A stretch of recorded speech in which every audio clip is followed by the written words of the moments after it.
What is up, everybody, and welcome back to the Drunken Rant Uncensored. I'm Liam. And I'm Olivia. And we are back for another deep dive. Hell yeah. So today's deep dive is going to be lit. Hit me with it.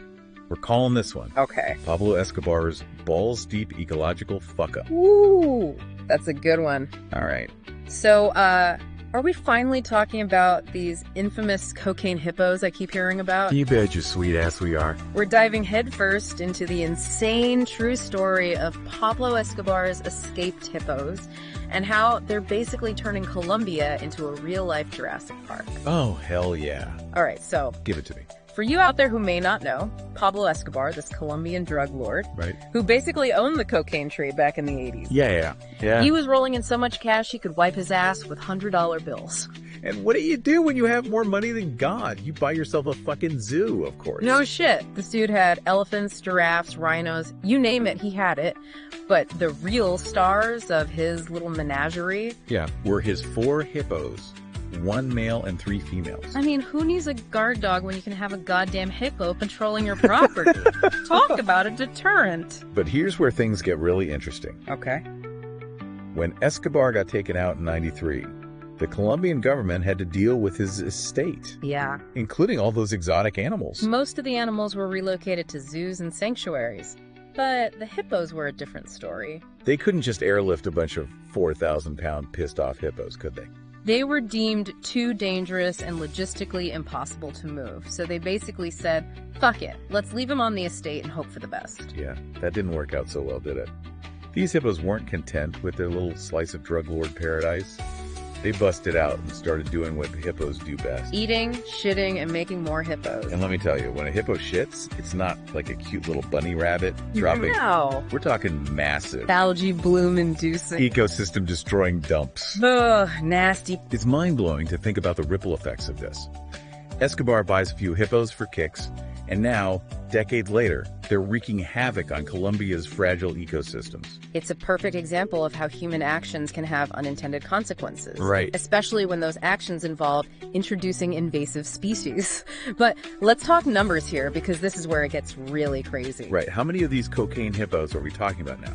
The last count puts the population somewhere between 169 and 215. And get this, experts predict there could be over 1,000 by 2030. Holy shit, 1,000 hippos running around Colombia. Imagine stumbling upon one of those behemoths while fishing in a river. You shit your pants. You'd shit your pants and then become hippo chow. They're like 4,000-pound tanks with teeth the size of steak knives. Yeah. And they're notoriously aggressive. They kill over 500 people a year in Africa, making them the deadliest large land mammal on the planet. Yeah, and a big difference between Colombia and Africa What's that? is there isn't a dry season in Colombia. What is? Which means these hippos are living in a goddamn paradise. Exactly. They're thriving and multiplying at an alarming rate, and they have no natural predators to keep their population in check. It's a recipe for ecological disaster. So it's one giant ecological clusterfuck thanks to Escobar. But you've got to admit, the whole cocaine hippos thing is kind of badass. I mean, yeah, it's a great story. But behind the sensational headlines Right. is a serious problem that Colombia is struggling to deal with. Of course. They've tried relocating them, but it's too damn expensive and logistically challenging. Yeah, imagine trying to wrangle a 4,000-pound water tank onto a truck. Right. Not exactly a walk in the park. And they tried culling the herd back in 2009, but after the Colombian army shot a hippo that was deemed a threat, the international community, especially animal rights activists, went apeshit. I remember that. Yeah. It was all over the news. People were losing their minds over a dead hippo while ignoring the bigger picture of the ecological damage these things are causing. Yeah. It's like people care more about a few charismatic megafauna than the entire goddamn ecosystem. The backlash was so intense that Colombia basically abandoned any plans for culling. So what are they doing now? They must have come up with some kind of plan to deal with these hippos. Well, they've been trying sterilization, which involves catching and operating on these massive beasts. It's like trying to give a tank a vasectomy. Right, but here's where things get even weirder. You ready for this? Okay. In 2020, a U.S. lawsuit declared the Colombian hippos as interested persons, granting them legal rights. Wait, what the fuck? Hippos with legal rights, you've got to be shitting me. I'm dead serious. It was a legal maneuver by animal rights groups to prevent Colombia from culling the hippos. And it worked. Now, the Colombian government can't touch these hippos without risking an international legal shitstorm. This is getting more and more insane by the minute. So they can't kill them, they can't relocate them easily. What the hell can they do? They're trying to surgically sterilize about 40 hippos a year. 40 a year? Dude, that's like trying to bail out a sinking Titanic with a shot glass. I know, right? It's a drop in the bucket compared to how quickly these things are breeding. And what about this whole hippos have legal rights thing? Is that still a thing? Yeah, it's still a legal gray area, and it complicates matters for Colombia. They're in a goddamn catch-22, stuck between trying to protect their ecosystem and navigating international pressure. This whole situation is a wild ride, dude. It is. But what's even crazier is that some scientists are actually arguing that the hippos might be good for the ecosystem. Right. Some experts believe they are filling a niche left by extinct megafauna, essentially rewilding the area in an unexpected way. So they're like accidental ecological engineers. Exactly. But there's a lot of debate about whether the benefits outweigh the risks. It's like a real-life ecological experiment gone wrong, and no one knows what the final outcome will be. We've got escaped hippos, toxic shit, international lawsuits, and now we're debating their ecological role. It's like something out of a goddamn David Attenborough fever dream. Right, it's a total mindfuck. So what do you think? Should we call them, sterilize them, or just let them roam free and see what happens? Honestly, I'm torn. Part of me thinks we should just let nature run its course, even if it gets a little messy. But the other part of me, the part that understands the potential for ecological disaster, knows that we can't just ignore the problem. Yeah, it's a tough one. On one hand, these hippos are a symbol of Escobar's excess and the unintended consequences of human actions. On the other hand, they're living creatures that deserve our consideration. And the whole situation raises some interesting questions about how we define invasive species and the ethical complexities of managing wildlife populations. This is getting deep. I need a drink. Me too. This is some heavy shit. Who knew hippos could be so damn complicated? Right. But before we hit the bottle, I want to hear from you guys. Yes. Let us know what you think. Should we call the hippos, sterilize them, or let them roam free? Hit us with your thoughts in the comments. We're open to anything at this point. This is the Drunken Rant Uncensored, where no topic is off limits, and we're always down for a good debate. Especially when fueled by booze. Exactly. You know, it's funny. When we first started talking about this episode, I thought cocaine hippos. That's gotta be some bullshit. I know, right? It sounds like something out of a goddamn cartoon. Yeah. But it's 100% real. It is. And it's a total mindfuck. It really is. And the more we dig into it, the more complicated it gets. Yeah. It's not just about the hippos, is it? Definitely not. It's a tangled web of ecological, Right. political, and social issues. Yeah. We're talking about the environment, local communities, international pressure, and the ethics of managing invasive species. And let's not forget the legal battle. Granting hippos legal rights. That's a whole other level of crazy. Seriously, who would have thought that a bunch of escaped hippos could throw the legal system into such a tailspin? Right, and it raises so many questions. What does it even mean for an animal to have legal rights? And what precedent does this set for other animals in the future? It's mind-boggling. Are we going to have to start negotiating treaties with squirrels and holding peace talks with pigeons? Imagine a world where every creature, from mosquitoes to cockroaches, has legal standing. Oh, God. The legal system would be completely overloaded. It'd be pure chaos. Yeah. But, joking aside, it does make you think about our relationship with the natural world and how our legal systems struggle to grapple with non-human entities. Absolutely. And it brings up the whole issue of unintended consequences. Escobar brought these hippos to Colombia for his own amusement, never imagining the ecological shitstorm they would unleash decades later. It's a cautionary tale about the dangers of messing with nature. Speaking of messing with nature, can we talk about the whole hippo poop situation for a second? Because that's a big part of the problem here. Oh God, yes. The poop. I know. It's hilarious and horrifying all at the same time. Imagine swimming in a river and bumping into a giant turd the size of a football. Ugh. It's not just gross, though. It's seriously damaging to the ecosystem. Those massive dumps are creating toxic algae blooms that are killing fish and disrupting the entire food chain. Yeah, you explained that before the break, but for our listeners who maybe don't understand why this is such a big deal, Yeah. can you break it down a little? Why is hippo poop so damn bad for the environment? It all comes down to nutrients. Hippo poop is loaded with them. Okay. And when you dump a ton of nutrients into a river or lake, it's like giving the algae population a shot of steroids. So the algae go crazy and multiply like mad. Exactly. And as they grow, they consume all the oxygen in the water, basically suffocating everything else. It's called eutrophication. Right. And it can have devastating effects on aquatic ecosystems. So it's not just the hippos themselves that are a problem. Right. It's their shit that's turning the water into a toxic soup. Exactly. It's a multi-layered ecological disaster, and it all stems from the introduction of these non-native hippos. It's a classic example of how invasive species can disrupt the delicate balance of an ecosystem. And in this case, the ecosystem in question is one of the most biodiverse and fragile on the planet. Right. We're talking about Colombia, home to the Amazon rainforest and a staggering array of plant and animal life. Yeah.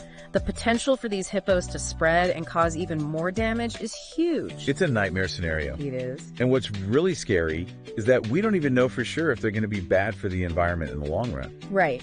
You mentioned earlier that some scientists believe these hippos might actually be beneficial, filling a niche left by extinct megafauna. Yeah, they're like accidental ecological engineers. Right. Rewilding the area in a totally unexpected way. It's a fascinating idea, and there is some evidence to support it, but it's a risky gamble, and there are a lot of unknowns. Of course. We don't know how these hippos will interact with native species in the long term, or what the cascading effects on the ecosystem might be. It's like we're playing ecological roulette with a loaded gun. Yeah. And the stakes are incredibly high.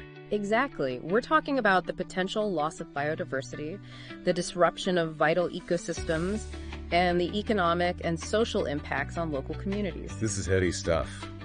I'm starting to feel the weight of all this ecological drama crushing my soul. We need to lighten things up a bit. What do you say we talk about solutions? Okay, sure.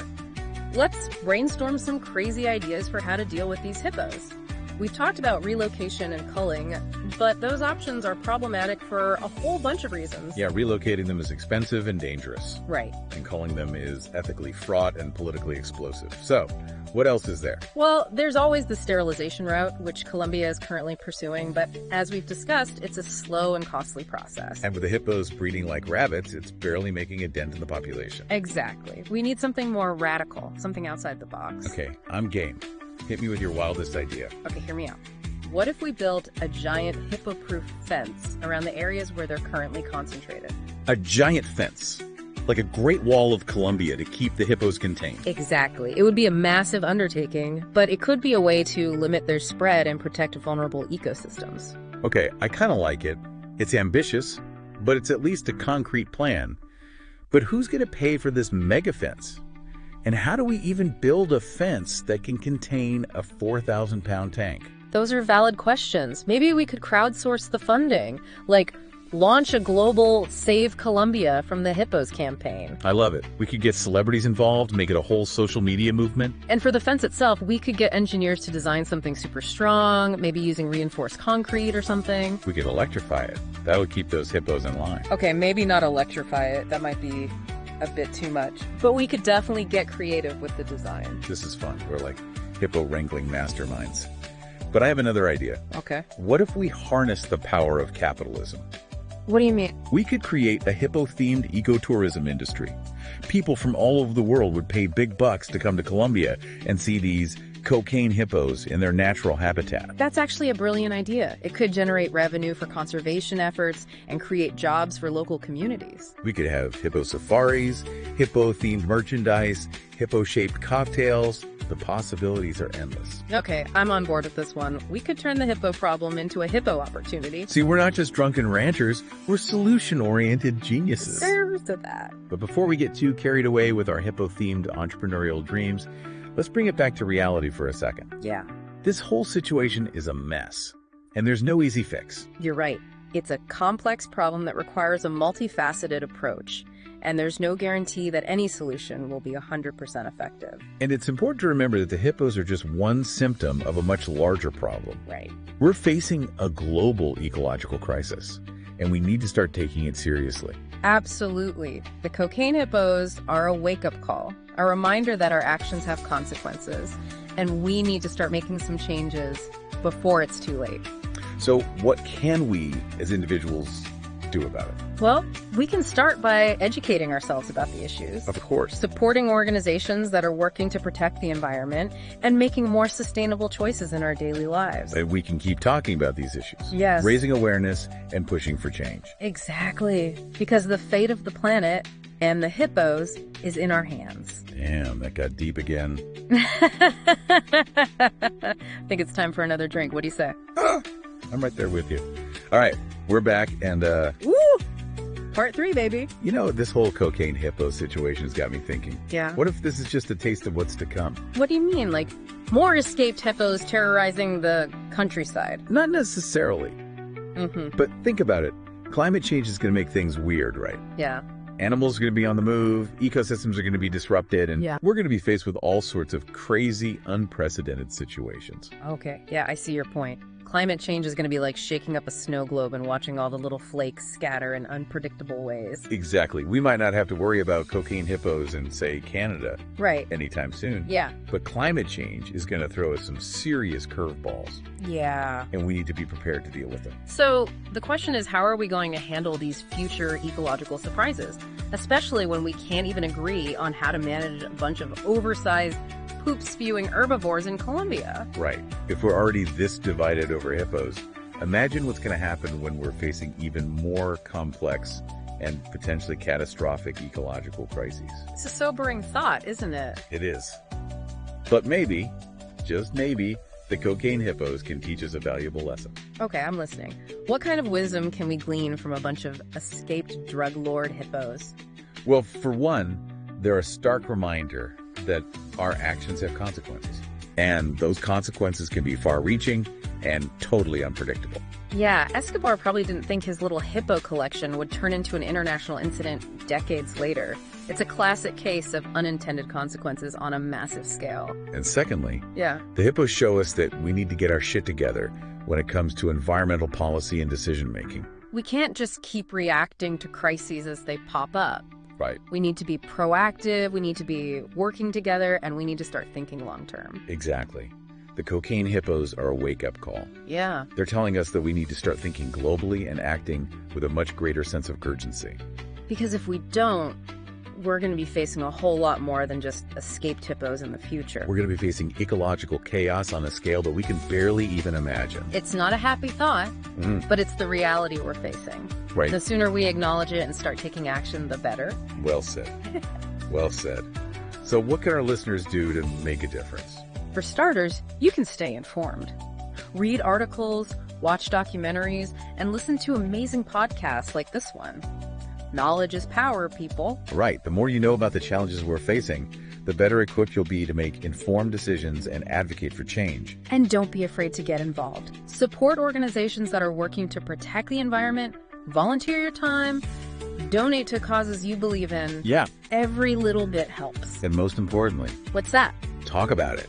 Share what you've learned with your friends, family, and colleagues. Start conversations, raise awareness, and challenge the status quo. Because the future of the planet depends on all of us working together. Damn, that was inspiring. I feel like I can go out and save the world now. Me too. Let's go plant a tree. Hold on, let's finish this bottle first. Saving the world can wait a few minutes. You got it. Cheers to that. Cheers to hippos, to the absurdity of life, and to taking action to create a better future. And that, my friends, brings us to the end of our wild ride into the world of cocaine hippos. We hope you enjoyed the journey. If you did, make sure you hit that subscribe button and leave us a comment letting us know what you think. And remember, keep those drinks flowing, those minds open, and those debates raging. Until next time, you beautiful bastards. Peace out.